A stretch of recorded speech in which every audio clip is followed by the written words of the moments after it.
Senhor, eu estou aqui. E a palavra aqui nunca pareceu tão pesada, tão definitiva. Aqui é um poço escuro de paredes lisas e úmidas, e eu estou no fundo. Eu já não me lembro mais de como é a luz do sol. Eu olho para cima, mas não vejo estrelas, não vejo a lua, não vejo a silhueta da borda do poço. A escuridão é total, absoluta, e o silêncio é preenchido apenas pelo som da minha própria respiração ansiosa e pelo eco dos meus pensamentos que ricocheteiam nas paredes e voltam para me assombrar. Eu tentei sair. Oh, como eu tentei. Passei dias, meses, talvez anos, arranhando as paredes com as minhas unhas até sangrarem. Tentei escalar, usando todas as minhas forças, toda a minha inteligência, toda a minha determinação. Cada pequeno avanço era seguido por um deslize que me levava de volta ao fundo, mais machucado e mais exausto do que antes. Eu gritei por socorro até a minha garganta ficar em carne viva, mas a minha voz não parece alcançar a superfície. Ou talvez alcance, mas não há ninguém lá fora para ouvir. As paredes deste poço são feitas de muitas coisas, Senhor. Para alguns, elas são feitas de dívidas, números que se acumulam, telefonemas que aterrorizam, a sensação constante de estar se afogando em obrigações que nunca poderão ser cumpridas. Para outros, as paredes são um diagnóstico médico, palavras estranhas ditas por um homem de jaleco branco que redesenharam todo o mapa do futuro, transformando-o em um território de medo e incerteza. Para outros ainda, as paredes são um relacionamento quebrado, um casamento que se tornou uma cela, um silêncio compartilhado que é mais doloroso que qualquer grito, um amor que se transformou em um dever frio. Elas podem ser a parede do vício, da depressão, do luto, do fracasso profissional, da solidão que esmaga a alma. As minhas paredes são a minha combinação particular dessas coisas, e elas são altas. Elas são intransponíveis. E eu cheguei ao ponto da minha jornada em que a minha força se esgotou por completo. A fase da luta acabou. A fase da negação, em que eu fingia que o poço não era tão fundo, também passou. Agora, eu estou na fase da aceitação sombria. A aceitação de que eu estou preso, de que por mim mesmo eu não consigo sair. E o que mais me apavora, Senhor, não é a escuridão, é a perda da esperança. A esperança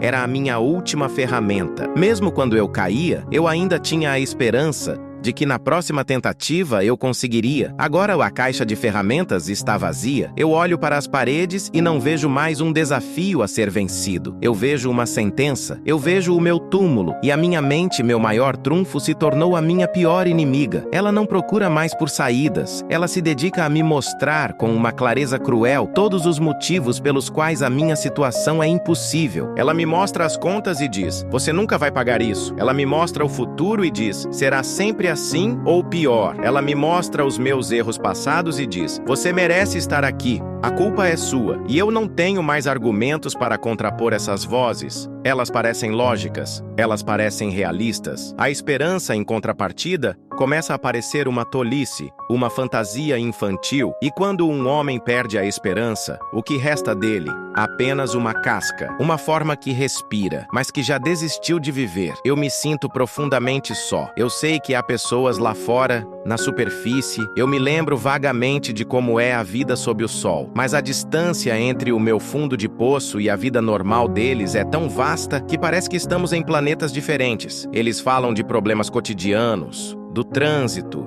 do tempo, de planos para o fim de semana. E eu os ouço, e é como se estivessem falando uma língua que eu já não entendo. Como eu posso me preocupar com o trânsito quando estou soterrado? Como posso planejar o fim de semana quando eu não sei se terei forças para passar pelo dia de hoje? Eu sorrio e aceno, visto a minha máscara de "está tudo bem, só estou um pouco cansado", mas por dentro eu sinto que a conexão foi cortada. Ninguém pode realmente descer até aqui. Ninguém pode entender a pressão esmagadora desta escuridão.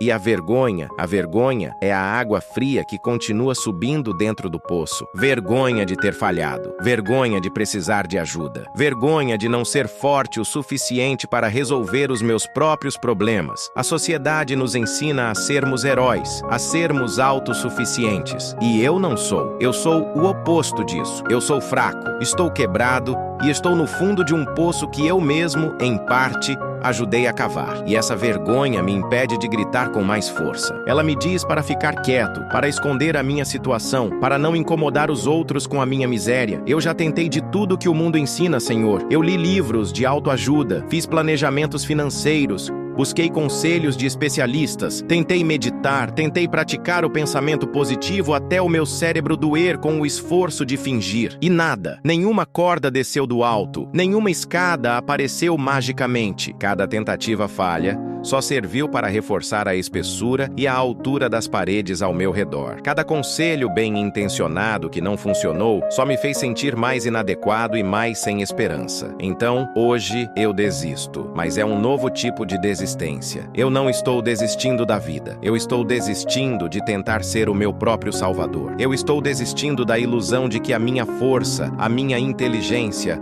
ou a minha vontade podem me tirar daqui. Eu admito a minha total e absoluta falência. Eu estou no zero. Minhas mãos estão vazias. Minhas unhas estão quebradas. Meu espírito está esgotado. E é deste lugar, deste ponto zero, que eu finalmente me volto para ti. Sem máscaras, sem fingimento, sem tentar parecer um bom cristão que tem uma fé inabalável. Eu não venho a ti com fé, Senhor. A minha fé está em frangalhos. Eu venho a ti com nada além do meu desespero. E a minha oração não é um pedido grandioso. A minha boca não ousa pedir que tu me tires daqui num piscar de olhos. Eu não ouso pedir que tu resolvas todos os meus problemas, que as paredes simplesmente desapareçam. O meu pedido hoje é muito menor, muito mais humilde, e ainda assim parece a coisa mais impossível do mundo. Senhor, eu não vejo saída. Eu olho para todos os lados e tudo o que vejo é a escuridão impenetrável das paredes que me cercam. A minha mente não consegue conceber uma solução. O meu coração não consegue sentir um pingo de esperança. Eu estou completamente cego pela minha situação. E eu não te peço que me mostres a porta. Eu não te peço que me mostres o caminho inteiro. O meu pedido é mais simples. Senhor, mesmo que hoje eu não veja saída, me mostra só uma luz, apenas uma única luz. Pode ser a luz de uma vela na distância, pode ser a luz de uma estrela solitária através de uma fresta que eu não consigo ver, pode ser o brilho fraco de um fósforo riscado no escuro. Eu não preciso do sol, eu não aguentaria o sol agora. Meus olhos estão desacostumados. Eu só preciso de uma pequena fonte de luz, por menor que seja. Algo que me prove que a escuridão não é absoluta, algo que me dê um ponto para onde olhar, algo que me lembre que existe um fora deste poço, algo que sussurre no meu espírito que eu não estou completamente sozinho e abandonado aqui. Eu não sei como essa luz virá. Talvez seja uma palavra de encorajamento inesperada de alguém. Talvez seja uma pequena quantia de dinheiro que aparece quando eu mais preciso. Talvez seja uma ideia que surge na minha mente, uma ideia que eu não tive antes. Talvez seja apenas uma sensação de paz que dura 5 segundos, mas que me prova que a paz ainda existe. Eu não sei. Eu desisti de tentar adivinhar. Eu estou apenas aqui, no escuro,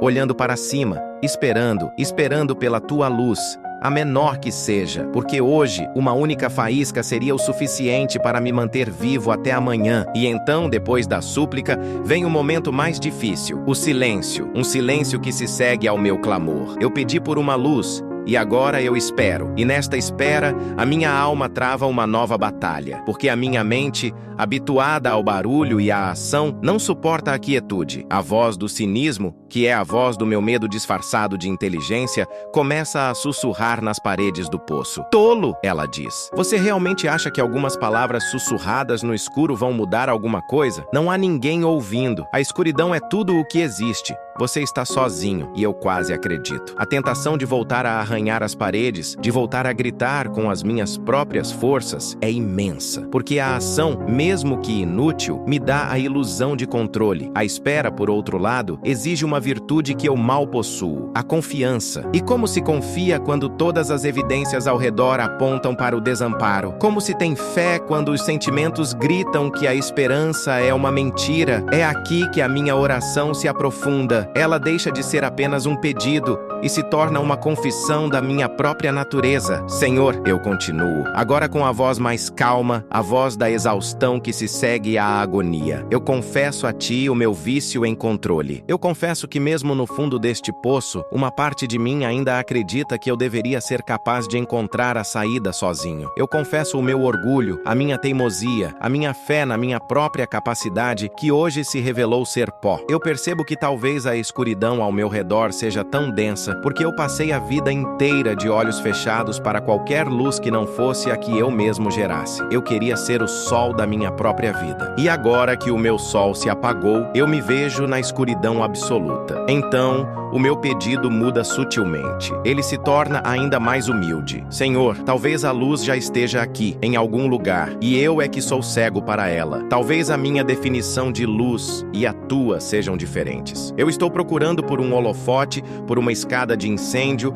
por um resgate espetacular, e talvez a tua luz seja algo muito mais quieto, muito mais discreto. Então, mais do que me mostrar uma luz, eu peço, abre os meus olhos, dá-me olhos que possam enxergar no escuro, dá-me um coração que possa perceber a tua presença nos detalhes mais improváveis. E eu começo a questionar a minha própria definição de saída. E se a saída não for para fora, mas para dentro? E se a libertação não for a ausência das paredes, mas a descoberta da paz dentro delas? E se o teu plano não for me tirar do poço agora, mas descer e se sentar ao meu lado na escuridão? Essa ideia me apavora e me conforta ao mesmo tempo. Apavora, porque significa que o sofrimento pode não acabar tão cedo. Conforta, porque significa que eu não precisaria mais sofrer sozinho. E a solidão, eu descubro, é muito pior do que a dor. Então a minha oração se ramifica. Pai, se for da tua vontade que eu permaneça neste lugar por mais um tempo, por favor, não me deixes aqui só. Ensina-me a encontrar-te na escuridão. Ensina-me as lições que só podem ser aprendidas neste lugar. Transforma este poço de desespero em um santuário de encontro contigo. Eu me lembro da minha fé de antigamente. Uma fé de dias de sol, uma fé fácil, confortável. Eu orava com gratidão pelas bênçãos, pedia por coisas e muitas vezes as recebia. Eu acreditava em um Deus bom, um Deus que era como um pai generoso em um dia de festa, mas eu nunca precisei dele de verdade. Não assim. Eu nunca precisei que ele fosse a minha única fonte de luz, a minha única razão para respirar. A minha fé nunca tinha sido testada pelo fogo, pela pressão, pela escuridão absoluta. E agora, aqui no fundo do poço, eu me pergunto, aquela fé era real ou era apenas um otimismo conveniente? Tudo aquilo que eu cantei, que eu li, que eu declarei, era verdade? Ou era só poesia para os tempos de paz? A minha mente vagueia pelas histórias que eu conheço. José, jogado no poço pelos irmãos. Jonas,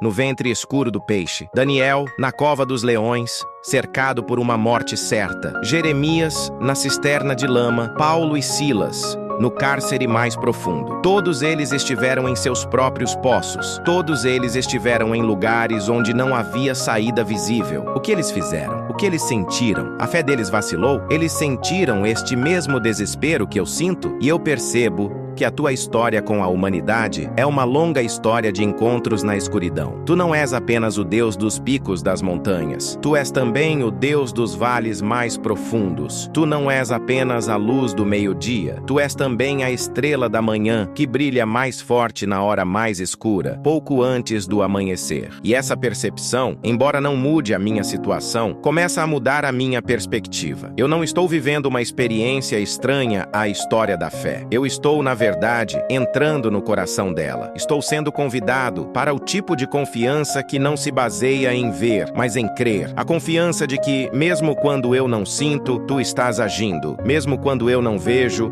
tu estás presente. Mesmo quando tudo parece perdido, o teu plano ainda está em andamento. Então, eu começo a redefinir o que estou procurando. O que seria essa luz que eu pedi? Talvez não seja um evento, mas um estado de espírito. Talvez a luz seja um momento de clareza, um instante em que eu entendo uma pequena parte do meu problema com uma nova perspectiva. Talvez a luz seja um súbito influxo de força, a energia que eu preciso para fazer aquela ligação difícil que venho adiando há semanas. Talvez a luz seja uma onda de paz que me invade sem motivo aparente, um cessar-fogo de 5 minutos na guerra que acontece na minha mente, apenas para me lembrar de como é a paz. Ou talvez, e essa ideia me comove, a tua luz quase sempre venha através de outras pessoas. Talvez a luz seja a mensagem de um amigo que diz: lembrei de você hoje, sem saber o quão fundo eu estou. Talvez seja o sorriso genuíno de um caixa de supermercado. Talvez seja um estranho que segura a porta para mim. Pequenos gestos de humanidade, de graça, que eu, na minha dor autocentrada, tenho ignorado. E eu peço: Senhor, perdoa-me pela minha cegueira. Ajuda-me a ver o teu rosto e a tua luz nas pessoas que tu colocas no meu caminho todos os dias. E assim, a minha espera se transforma. Deixa de ser uma espera passiva e ansiosa e se torna uma vigília ativa e atenta. Eu me torno um observador, um caçador de fagulhas. Eu começo a esquadrinhar a minha escuridão, não mais com medo, mas com uma curiosidade santa. Onde tu vais aparecer? Como a tua luz vai se manifestar? A minha oração se torna um mantra silencioso que me acompanha durante o dia. Mostra-me a tua luz. Abre os meus olhos para a tua luz. Eu ainda estou no poço. As paredes ainda são altas. A escuridão ainda é real. Mas a minha postura mudou. Eu não estou mais de costas para o alto, chorando no chão. Eu estou de pé, com o rosto virado para cima, com os olhos bem abertos, examinando cada centímetro de escuridão, porque eu fiz uma oração. E eu escolho acreditar, contra todas as evidências dos meus sentidos, que a resposta está a caminho. E que por menor que seja, quando ela chegar, ela será o suficiente. Ela será tudo. E então, na quietude da minha vigília, no meio da minha escuridão atenta, ela veio, a luz. E ela não veio como eu imaginava. Não houve um coro de anjos. Não houve uma visão celestial. Não houve uma voz trovejante que abalou as paredes do meu poço. A luz de Deus veio da forma mais humilde, mais inesperada, mais discreta possível. Ela veio através da tela do meu celular. Eu estava ali, na penumbra do meu quarto, que era um reflexo da penumbra da minha alma. Era tarde da noite. Eu estava apenas existindo, respirando, esperando, e o aparelho vibrou. Uma notificação. Eu a ignorei. Provavelmente mais um e-mail sem importância, mais uma notícia de um mundo que já não parecia ser o meu. Mas algo me fez pegar o aparelho. Uma curiosidade que não era minha. E eu vi. Era uma mensagem de um número que eu mal reconheci. Um colega de um antigo trabalho, alguém com quem eu não falava há anos, alguém que não sabia absolutamente nada da minha situação atual. A mensagem era curta, apenas algumas linhas. Dizia: Oi, sei que esta mensagem é completamente aleatória e peço desculpas se estiver incomodando, mas hoje, durante o dia, eu me lembrei de você do nada e senti no meu coração, de uma forma muito forte, que eu deveria te escrever e dizer apenas isto: não desista. Seja qual for a sua luta, não desista. Você é mais forte do que pensa e não está sozinho. Eu li a mensagem uma vez, 2 vezes, 3 vezes. Minha primeira reação foi a do cinismo. Coincidência, apenas uma estranha coincidência. Mas então, a memória da minha oração, o meu clamor desesperado, ecoou na minha mente: Senhor, me mostra só uma luz. E eu olhei para a tela do celular, para aquelas palavras de um quase estranho, e as lágrimas começaram a escorrer pelo meu rosto. Lágrimas quentes, que não eram de tristeza, mas de um assombro profundo. Era isso. Era a luz. Não era a solução para os meus problemas. Não era a escada para sair do poço. Era algo muito mais importante. Era a prova. A prova de que a minha oração, sussurrada no abismo, tinha sido ouvida. A prova de que a escuridão não era absoluta. A prova de que eu não estava sozinho. Deus não me respondeu diretamente. Ele usou a boca e os dedos de outra pessoa a quilômetros de distância para me enviar o seu recado. E a simplicidade e a improbabilidade daquele gesto tornaram o milagre ainda maior. Aquela pequena luz não derrubou as paredes ao meu redor, mas ela fez algo mais poderoso. Ela me permitiu vê-las de outra forma. A escuridão total nos paralisa porque não conseguimos distinguir o que é real do que é imaginário. Mas com aquela pequena luz, eu pude ver pela primeira vez que, embora as paredes fossem altas, elas eram feitas de pedra e não de sombras. E em uma parede de pedra, por mais lisa que seja, sempre há uma pequena fresta, uma pequena saliência, um lugar onde se pode firmar o pé. A luz não me tirou do poço. Ela me mostrou o primeiro degrau, e o impacto daquela luz foi em cascata. Ela quebrou, em primeiro lugar, a parede da minha solidão. Eu não estava mais falando sozinho. Havia alguém do outro lado da linha, e essa certeza mudou o meu monólogo interno. A voz do desespero, que antes gritava sem oposição, agora tinha um contraponto. Quando a voz dizia, ninguém se importa, uma nova voz, mais calma, podia responder, isso não é verdade. Hoje, Deus moveu o coração de alguém para me dizer que se importa. E essa pequena refutação era um escudo. Em segundo lugar, a luz me deu uma faísca de energia. Não a força para escalar a parede inteira, mas a força para dar um único passo. Havia uma tarefa que me aterrorizava há meses. Uma ligação que eu precisava fazer para encarar um dos meus maiores problemas de frente. Eu a vinha adiando, paralisado pelo medo do que eu poderia ouvir. Mas, segurando a luz daquela mensagem na minha alma, eu peguei o telefone. Meu coração batia descontroladamente. Minhas mãos suavam, mas a minha oração era diferente. Não era mais, Senhor, resolve isso por mim. Era, Senhor, esta é a minha parte. Este é o meu primeiro passo na direção da luz que tu me mostraste. Por favor, vai comigo. Esteja nas minhas palavras, esteja na minha audição. Me dê a graça de aceitar o resultado, seja ele qual for. E eu fiz a ligação. E foi difícil, foi desconfortável. A resposta que eu ouvi não foi a solução mágica que eu sonhava. Mas o milagre não estava na resposta que eu recebi. O milagre estava no fato de que eu fiz a ligação. O milagre estava no fato de que, ao desligar o telefone, eu não senti o desespero de antes. Eu senti uma estranha calma, a calma de quem finalmente parou de fugir e encarou o monstro. E descobriu que, embora o monstro fosse grande, ele não era invencível. A paralisia havia sido quebrada, eu havia agido. E eu entendi que a fé não era esperar que Deus fizesse tudo, mas ter a coragem de fazer a nossa pequena parte, confiando que Ele iluminaria o próximo passo. A partir daquele dia, a minha vida se tornou uma caça ao tesouro por essas pequenas luzes, e eu comecei a encontrá-las em todos os lugares, nos lugares que a minha antiga cegueira me impedia de ver. A luz estava na gentileza da padeira que me dava bom dia. Estava no telefonema de um amigo que ligava sem motivo aparente. Estava em uma passagem de um livro que parecia ter sido escrita para mim. Estava em um momento de silêncio em que eu sentia uma paz que não vinha de mim. Eu aprendi que o teu socorro não é um evento único e espetacular. Ele é uma sucessão de pequenas e constantes graças. E a minha tarefa é ter os olhos do coração abertos para percebê-las e a gratidão para acolhê-las. Eu ainda estou no poço, Senhor. As paredes ainda estão aqui. A saída ainda está longe no alto. Mas eu não estou mais no fundo. Eu estou escalando, lentamente, com as unhas quebrando, com os músculos doendo, mas estou escalando. E eu não olho mais para a altura da parede com desespero. Eu olho apenas para o próximo ponto de apoio, para a próxima saliência que a tua pequena luz me revela. Eu vivo um passo de cada vez, uma luz de cada vez. A minha fé foi forjada nesta escuridão, e ela é muito mais forte do que a minha antiga fé de dias de sol, porque ela não depende de circunstâncias favoráveis, ela não depende de sentimentos positivos, ela depende apenas de uma única coisa, a certeza de que, mesmo quando eu não vejo nada, tu estás trabalhando, e a qualquer momento, tu podes enviar uma luz, e que essa luz será sempre o suficiente para o próximo passo. Minha oração hoje é de um alpinista cansado, mas determinado. Obrigado pela escuridão, porque foi nela que aprendi a valorizar a luz. Obrigado pelas paredes, porque foram elas que me ensinaram a olhar para o alto. Obrigado pela minha fraqueza, porque foi nela que eu descobri a tua força. E obrigado por aquela primeira luz, aquela mensagem de um quase estranho que me lembrou da verdade mais importante do universo. Eu não estou sozinho, e enquanto eu souber disso, eu posso continuar escalando. Amém. Se isso tocou seu coração, compartilhe com alguém que pode estar precisando de uma pequena luz em sua escuridão hoje.